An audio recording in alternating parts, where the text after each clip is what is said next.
The topic on which you want me to exchange my views is rights of minority under the Constitution of India.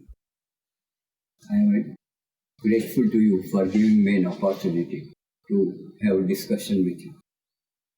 Before I introduce the subject of Article 30, I would like to trace the history as to how the constitution makers enacted Article 30 in the Constitution. Ali Nariman, in his book, has given the history as to how the minorities were treated in the past. According to him, and he has quoted often, that intolerance towards someone who has a different style of working, different religion, different culture, different dresses, always brings majority community intolerance towards them. And the resultant effect is that there is a total discrimination between the two sides.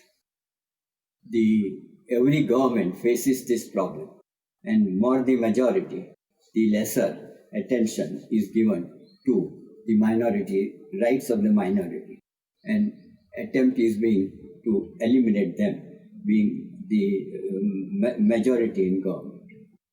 If we look at the Constitution, Article 29 and 30 deals with the minority rights. The past history, namely Constitution makers, it was Article 23. The Constituent Assembly appointed a special committee which looked into the subject as to how, in what manner the rights of the minorities are to be protected. India is the second largest populous country within the world. It has a different languages, different culture, different religion, and there is total diversity amongst all the religious community as well as linguistic community. Gujaratis as well as Maharashtrians, though they are neighbors, have a different way of looking at the same thing. But fortunately for us, all throughout, right from 47, prior to 47 as well as subsequently, the fabric was that all the sides as a total unity. The basic plurality was being considered as a golden thread of our country. The feeling of distrust had arisen during the period of 47 when the Britishers were about to leave, and the new act, the government of, and that we were likely to be given freedom. Feeling of distrust, riots had taken place between both the communities. The result, even there was a case for partition, and partition was effected in view of the distrust between the parties. The question arose before the assembly, namely, should we reserve the seats for them, have a separate electorate, or do something more, as a result of which they get they get special rights as a minority community. The effort of the constitution maker was to have a joint electorate, so that even minority can stand for election and he has to woo the majority, and majority has also to woo the minority. And the entire exercise was to do away with the special rights for election, namely special reservation in case of elections, and there was no separate electorate for them. The advantages are many to bring about affirmative action between the parties. In the past, there were cases where we saw one, namely that make an attempt so that you annihilate the minority. The history goes to show that 40 million Jews were crucified. History also goes to show that in Gujarat, 10 to 20,000 people had died during Sultan Ahmad. That is one way of looking the problem. The second way that was discussed was that you make a hostile discrimination, total discrimination against them, like Pakistan, as is being quoted about Ahmad Mia. They are non-Muslim, and there was total discrimination against them. That is how they themselves part from the country. And the third is to convert the people from one community to other, that is conversion. While our constitutional makers, instead of taking any of the three paths, took a positive step of affirmative action, affirmative rights in the favor of the minority. And the minority were given right to have their separate institutions, separate establishments, and to develop their own culture, religion, etc. Now, the entire consideration that weighed with the special committee, which I would like to quote before from the debates which have been brought out by Justice Pathak in his JVS College judgment. I would like to read it for ourselves. This is a quotation from the special committee and the speech delivered in 1947. The committee forms one of the most vital parts of the Constituent Assembly, and one of the most difficult tasks that has to be done by us is the work of the committee. Often you must have heard in various debates in British Parliament that have been held on the question recently and before, when it has been claimed in behalf of the British government that they have a special responsibility, a special obligation for protection of the interest of the minorities.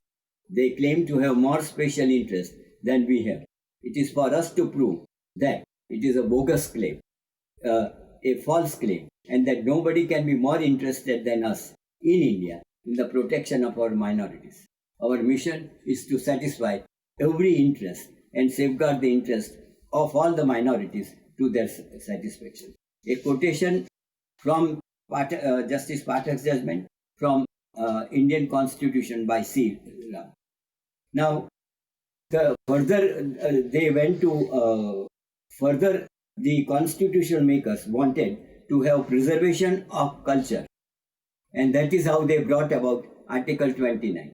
Article 30 deals with the institutions, while Article 29 deals with right of everyone, including the majority, to conserve their culture and creed, even so as to have a majority may have a separate culture of their own, which they can preserve under Article 29. While Article 30 gives them complete right, separate right to have establishment. The question that arises for us is, what is this minority community? Minority is not defined. Article 29 30 defines 30 does deal with minority. 29 also deals with minority from amongst the majority also.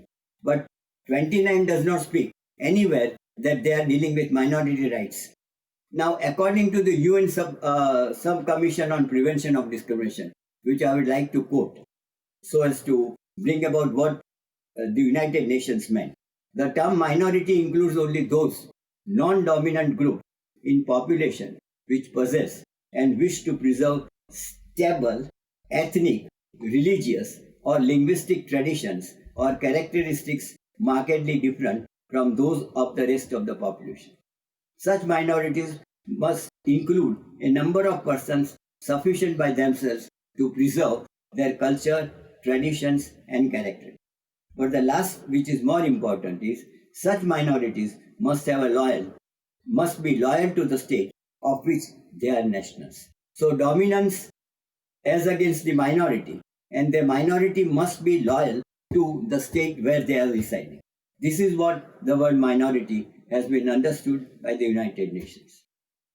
The precedents in India go to show that what is meant by the minority under Article 30 is numerically less than 50%.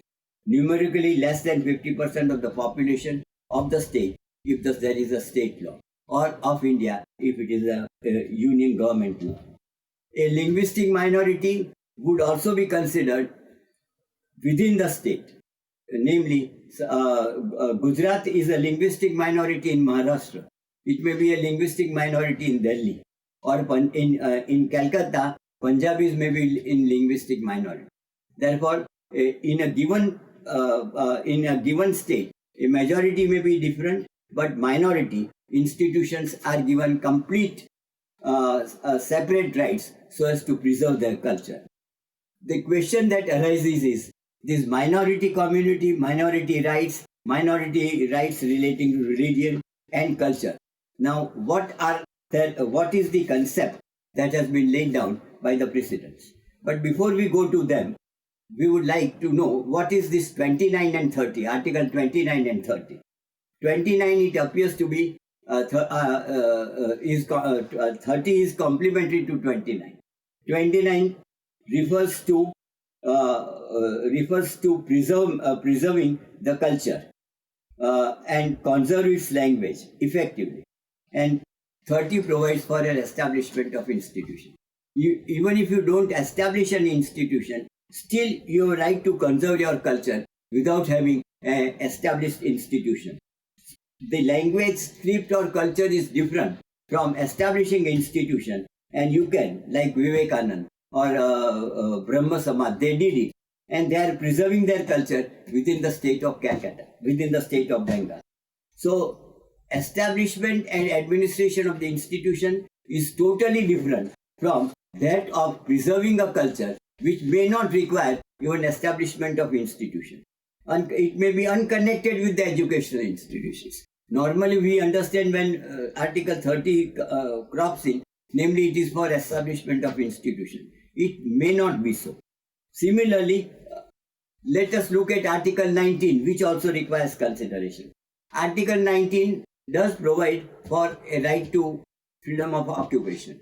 But Article 19 further provides that there can be a restrictions to restrictions which you propose to establish at your occupations. So if any educational institution claims rights under Article 19, then restrictions can be imposed by the legislature of the state or the of the union parliament. But when you go to Article 30, the question is, it's a complete minority right without any restrictions to annihilate the minority culture. And that is how Article 30 protects from the majority to establish institutions of minority character. Now, further question has arisen from the precedents that you have a separate religion, Hindus. Now, Hindus, Brahma Samaj in Calcutta desired to have a right under Article 30, to claim right under Article 30, so that minority, all the rights that flow under Article 30 may be available to them. The Supreme Court had to come in and say that, sir, you are part of Hindu religion and minority rights are not conferred upon upon a religion within the religion. Even if you believe that you have separate sampradaya, but you are part of Hinduism, and therefore no separate rights can be considered and protected under Article 30, and you are bound to no separate rights could be claimed by Brahma Samaj. The government of India thereafter intervened, namely because there were disputes between the parties as to which is a minority institution, and the government of India came out with a legislation which is known as National Commission for Minority Educational Institutions of 2004. Till the enactment of the act was that some person claimed minority, government denied it, then they went to the court of law. Court of law will decide it. It's the factual data may be available. Instead, when the legislature entered the arena, a commission has been established which can decide as to which is a minority institution. Some of the states had taken, before 2004, appointed a director of education who will look into the problem and decide whether it is a minority institution or not. But the Supreme Court has not accepted such conferment of minority institution by a government agent. And an independent minority commission, National Commission for Minority Educational Institution has been established, which can decide the status of the status of the establishment which claims minority institution.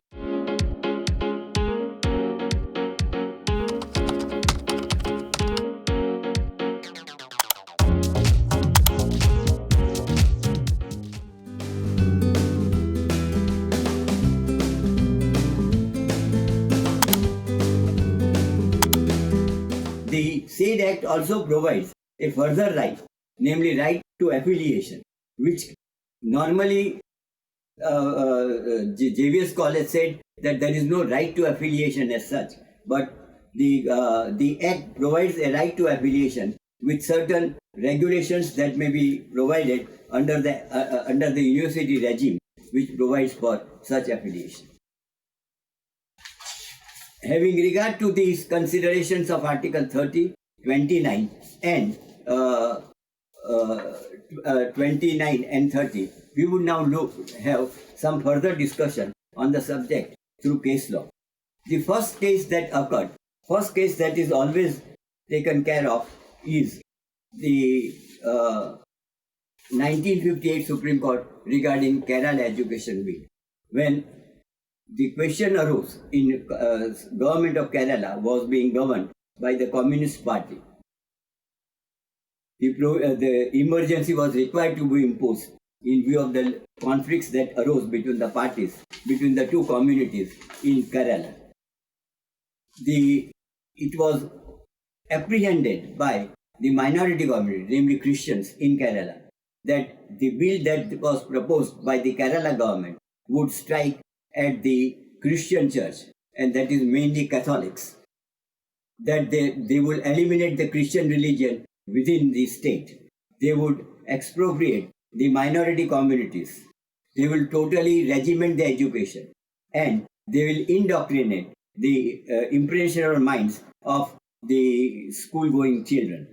And the contention was that they have no right to control, they have no power to prohibit the institutions from propagating their Christian community religion. The Supreme Court was required to answer the question because the President of India referred the entire bill before it became the law for advice to the President. That is known as Kerala Education Bill. Now, the Kerala Education Bill provided for taking over of the management of the institutions. It also provided for mode of manner of appointment of managers, teachers, and non-teaching staff. It also provided for compulsory minority free education of any free education to all the students, and management was required to disclose the assets. There were two more provisions which were required to be considered, was namely taking over the management, but apart from taking over the management, acquisition of the rights, the property of the minority or the minority institutions. Supreme Court, the 7 judges bench came out heavily with the bill, and it was held in it was held, one, that minority institutions cannot be controlled. Minority institutions cannot be annihilated.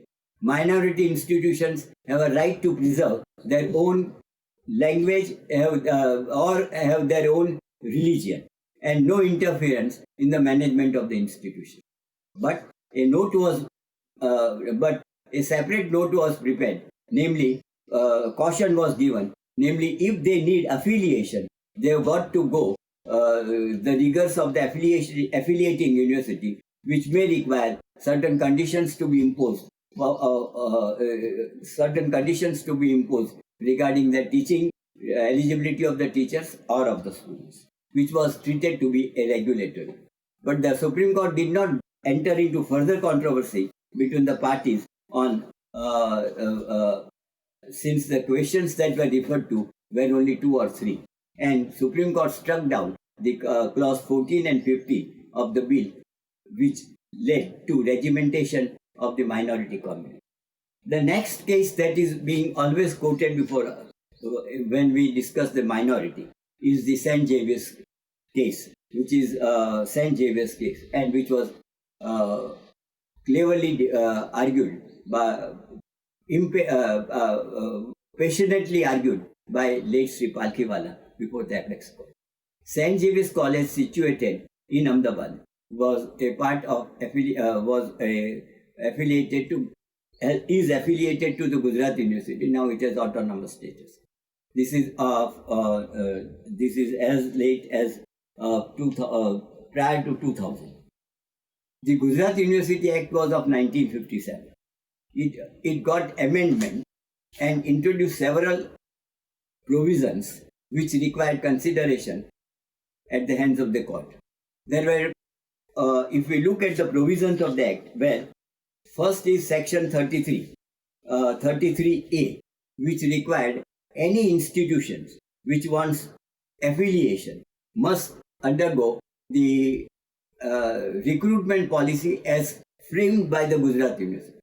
Apart from recruitment policy, there was also a committee to be appointed wherein the representative of the Gujarat University would be required to be called for. The provisions of 33A too were also challenged, whereby in the selection committee of the teachers you needed a representative of the vice chancellor. This was one part of the challenge by the St. Xavier's College in Gujarat. Then the second part was when the Gujarat University went further and passed a resolution whereby the Xavier's College was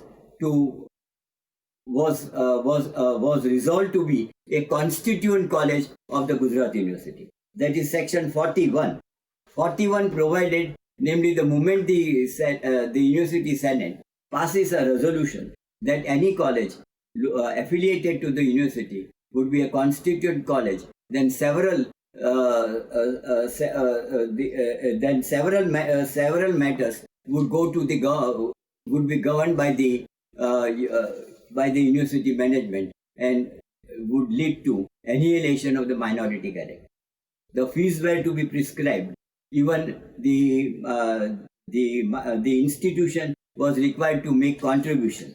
The institution was required to see that some of the teachers which they have appointed may be taken requisition by the university while providing education. Several such provisions under clauses of Section 41 were required to be considered by the apex court while dealing with the case. The further challenge was to Section 51A. 51 and 51A and 52. 51A provided, namely, in case of termination of service, also approval of the vice chancellor was required. 52A provided a arbitration in case of dispute regarding conditions of service. But one of the arbitrators to be appointed was by the vice chancellor, who will look into the grievances of the teacher. The Supreme Court considered entire case law on the subject and came out heavily with the state government and said that all the sections were controlling the affairs of the minority institution. The Article 30 itself, which provides for administration, while the administration has been taken over by the Gujarat University by framing a provision whereby the university representative would be there in the board of management, in the board of recruitment. University representative would be there for termination of services. University would take over the teachers of the constituent colleges. The Sri Palkhiwala was an intervener because the case was argued from the Gujarat University, from the Gujarat, and late Sri Palkhiwala intervened on the subject. The book that the recent book, namely Nani Palkhiwala Courtroom Genius, it describes when the matter was opened, it was thought that the previous bench judgment, that is Kerala Bill, may be overruled by the larger bench, since there were 9 judges constituted, and 9 judges were constituted, had an indication that it may be that the ruling of the 7 judges in Kerala Bill may require reconsideration. And the effect was that till the Palkhiwala rose for arguments, it was thought that the bench may not agree with Kerala Bill and may reconsider the entire provision, entire content of Article 30. However, when after Palkhiwala entered the arena, the entire the thinking of the judges changed, and only 2 judges dissented, while 7 of them agreed. 2 judges that dissented were, I believe, Justice Beg and Justice Trivedi. Both of them did not agree with what the majority judgment laid down in the JVS case. Justice Ray was the leading, while opining, the Justice Ray wrote a separate judgment. Namely, he said that regulations were permissible to ensure that there was no maladministration. Article 30 deals with administration, and therefore there is the government has a right to enter into the minority institutions and control if there are found to be if it is found that minority institution is maladministered. Judge Mohan Reddy also agreed with it, and I would like to just refer to what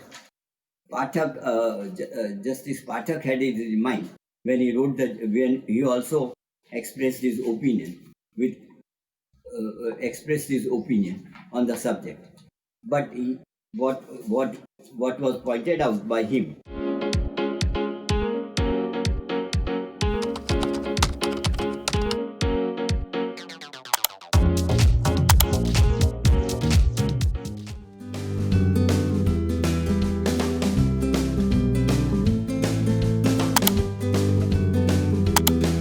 I'm sorry, the bench was consisting of Justice H.R. Khanna and not Pathak. There is an omission on my part. But I want to quote Justice Pathak's opinion. He says, a liberal, generous and sympathetic approach is reflected in the Constitution in the matter of preservation of rights of the minorities so far as their educational institutions are concerned. The principles which can be discerned in the various decisions of the court is that the Catholic approach which led to the drafting of the provisions relating to minority rights should not be set at naught by the narrow judicial interpretations. The right conferred by Article 31 is intended to be real and effective and not mere pious and abstract sentiment. It is a promise of reality and not a teasing illusion. Such a right cannot be allowed to be whittled down by any measure, misquandering as a regulation. Balance has therefore to be kept between the two objectives, that of ensuring the standard of excellence and that of preserving the right of minorities. This is how the matter stood. Subsequently, there are several judgments, 2 more judgments which I would like to quote, is about the language. In Maharashtra, in Mumbai, the Gujaratis, namely one Mrs. Usha Mehta, had established an institution.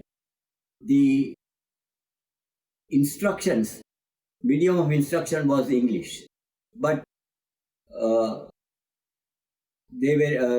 it was catering to the needs of the Gujarati students within the city of Bombay.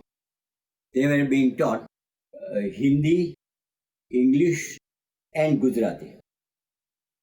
The government of Maharashtra framed a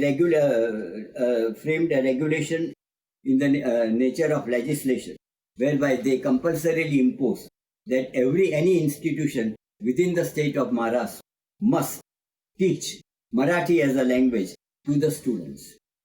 The question was whether the government could have imposed the language, instructions of a language in a minority institution. Minority institutions may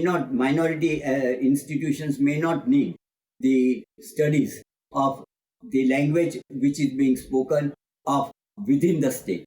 However, the Supreme Court in 2005, Usha Mehta versus State of Maharashtra, did not agree with the contentions on behalf of the minority institutions and held that it would be always beneficial to the students if the language spoken of in the state is being considered at the minority institutions and they are directed to study the Marathi as another language, as also a language. It may impose burden on the students, but it is a compulsory language so far as any institution established in Maharashtra. Thus, there has been little interference. The interference has started in an attempt was made to interfere in the minority administration of the minority institutions. But the interference was treated as a regulatory measure.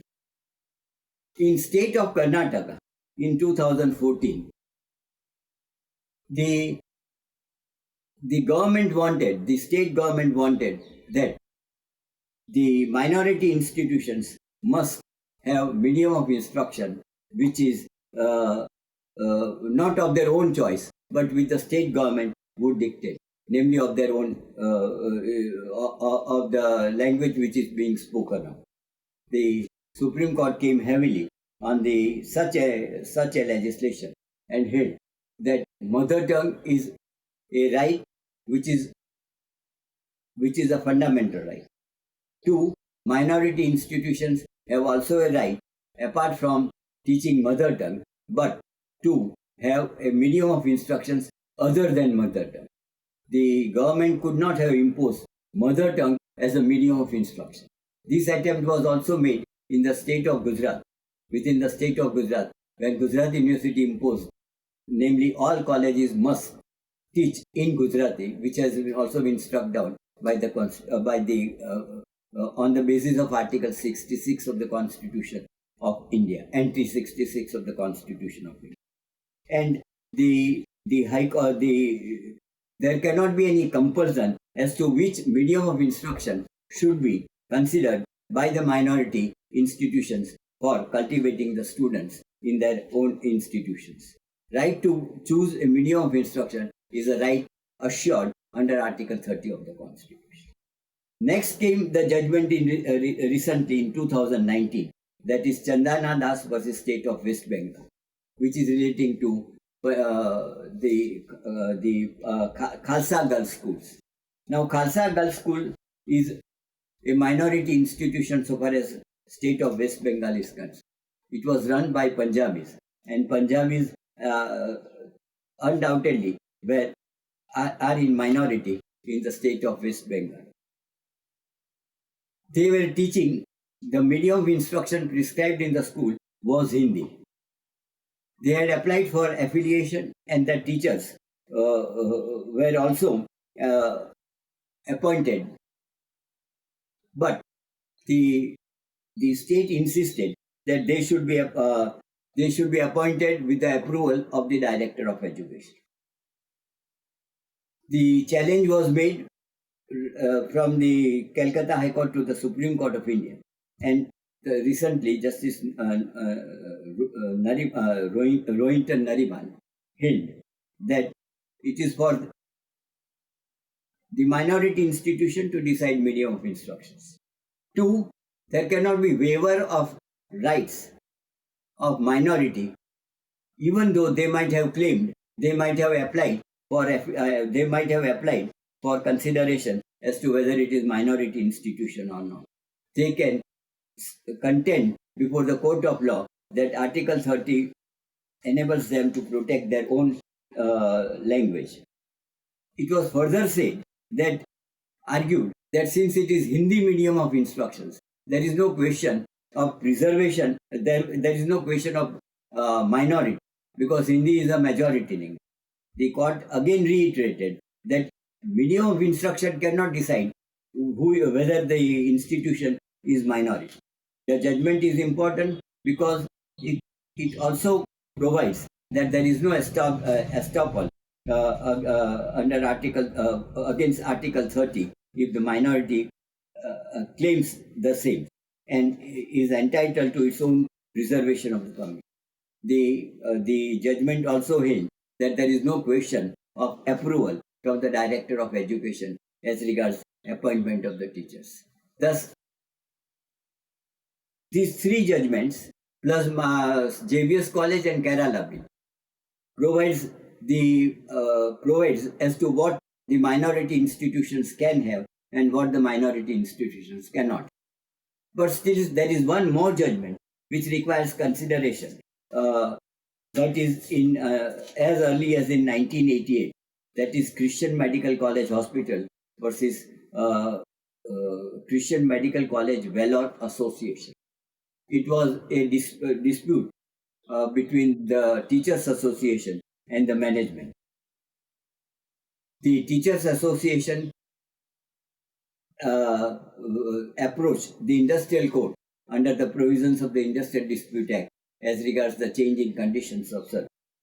The question that was raised by the minority institution is whether the Industrial Dispute Act could be made operative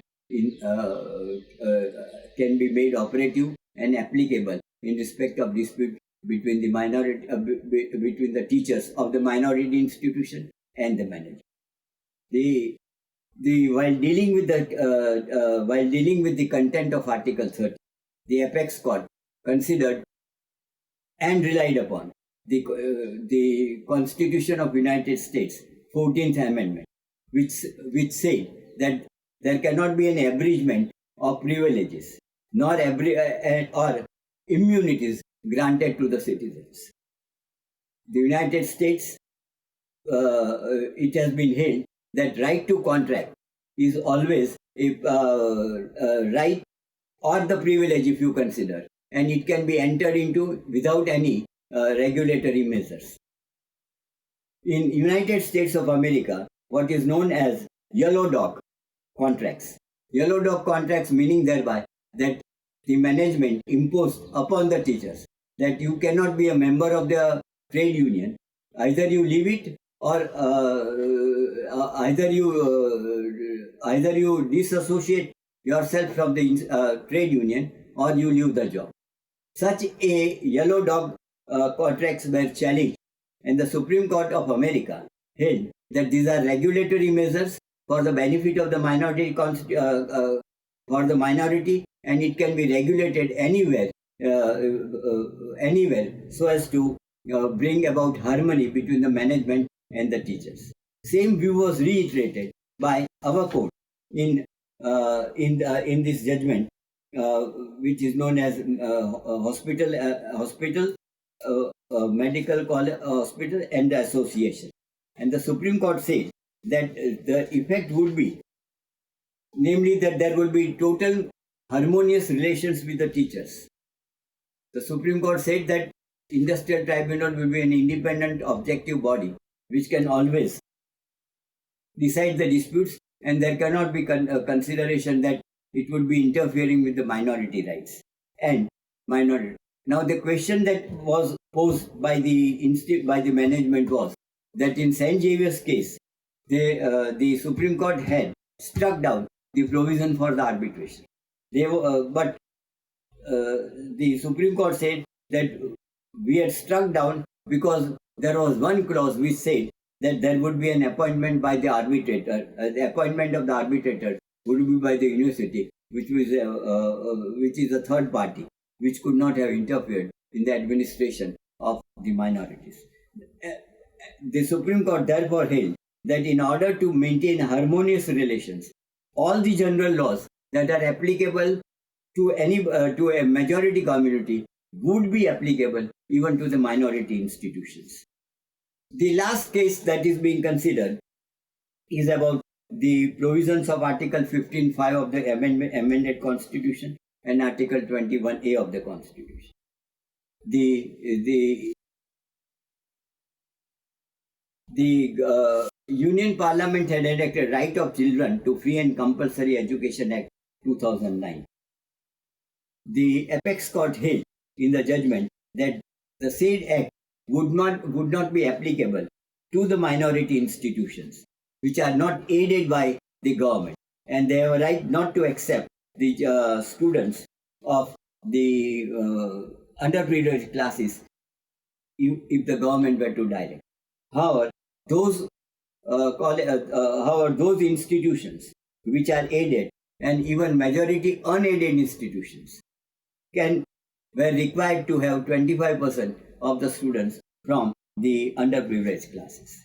This leads to a last case which requires consideration is about the recent decision recorded by the Supreme Court, namely in one state they prescribed who could be eligible as a student in the minority institution, and they prescribed the condition, namely the condition as to who could be a student from amongst the minority, and the legislature said that who had in the previous examinations considered to be a minority would only be considered to be a minority student. This was also challenged, saying that the government could not have imposed a fetter as to who should be admitted at the institution, even though who can be admitted at the institution. The Supreme Court ruled against the minority and held that no, even it is open to the government to regulate the admission if, by prescribing the eligibility criteria of minorities. Having regard to this case law, ultimately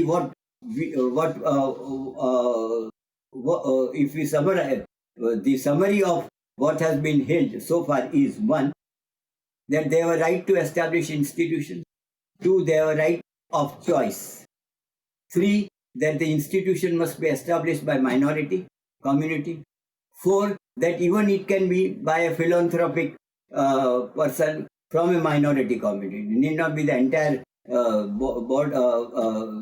It need not be, namely, there be a committee. But a philanthropic person can establish a minority institution to preserve his own language, religion, etc.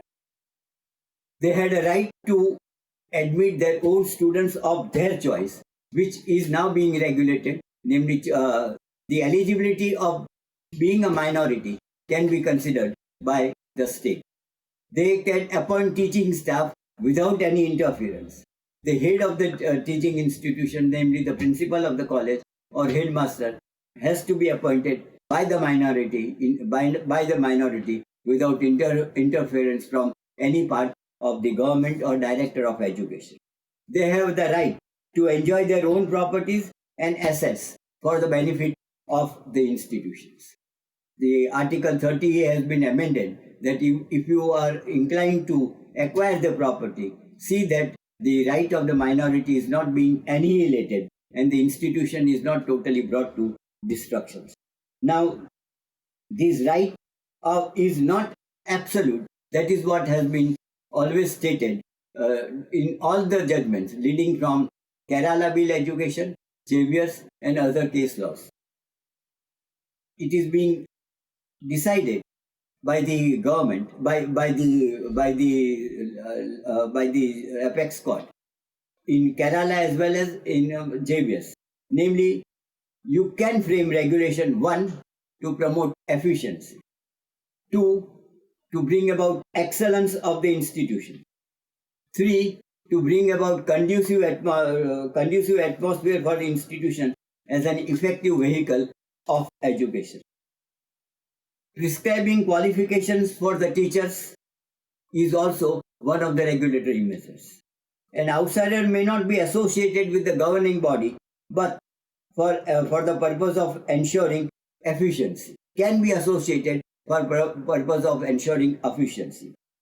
The eligibility qualifications for the entry of the teachers has also been determined by the university or by the director of education if he needs the concessions from the government regarding granting aid. Hygienic and physical training for the students as well as in respect of prescription of the building is a regulatory.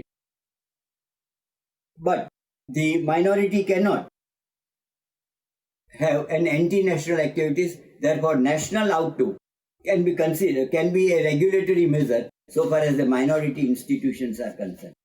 And the main point is that whatever you do, you don't alter the nature and character of the minority institutions. Conditions can be imposed only for proper utilization of the aid, but don't abridge the right under Article 30. Now, before I conclude, I would like to quote from Nariman, from the senior advocate Sri Nariman, what he wanted to say in the book called, as I referred to, God Save the Honorable Supreme Court. He says, when we in India discuss the state of our nation, we should never forget the historical context. Minority with a small m must be watchword, because minority with a small m may help to carry the majority with it, provided the majority as well as has the humility, maturity, and statesmanship to accept the majority with a small m. Majority with a small m also helps to instill a sense of confidence in the minority. The possibility of conflict arises only when one or other of these groups stresses the big M factor, which is always important. Namely, majority may not feel that we are superior or we have a right to dictate as to what the minority should be. Thank you so much.